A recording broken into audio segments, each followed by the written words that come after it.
Hey, what's going on, everyone? I thought I'd show you another little modification I did to the Handibot. So I've mentioned in past videos I make a lot of HDPE parts actually over here on the large shop bot.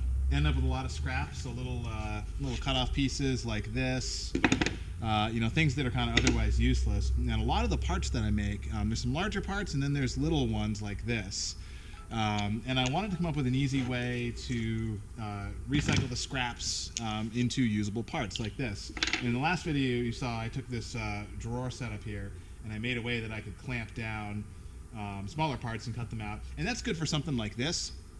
But I wanted to experiment with a vacuum pump and see if I could hold down even smaller stuff, because I really like the way the Handibot cuts small things. So what I've got here is this custom vacuum plate and a vacuum pump here. And the way these work, pull this cover off here so you can see it. Got this locked in here with, there we go. So basically, in here, this is just an air plenum. I actually cut this out of an old piece of Korean countertop.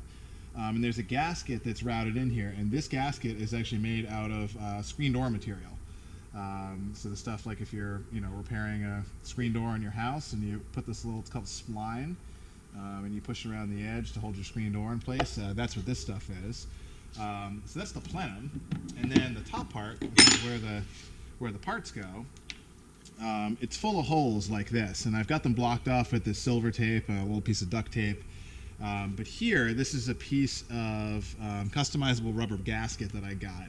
And I just took an X-Acto knife and I cut out here so it's got 4 air holes exposed. And the idea here is that it can suck down a little part like this.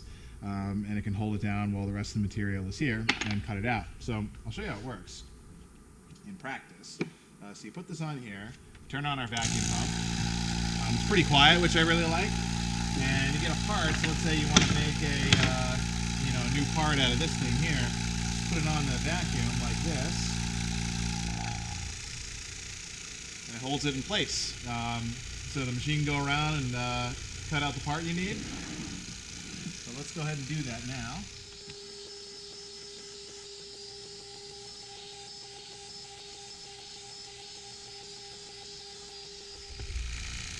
And so there we go, our part is all cut out, still held on here pretty well. Kill the vacuum. Pop the part off, and I have these cut so there's just a little skin left over, just so the material around it doesn't fly out of the way, but it's pretty easy. You can just press them out like that, and you've got a part. And these, you get a little skin here, but I actually edge all these parts anyway, so this is great. I've now turned what would otherwise be thrown in the garbage into a usable piece of scrap. So that's how you use a vacuum pump to hold down small parts with your Handibot.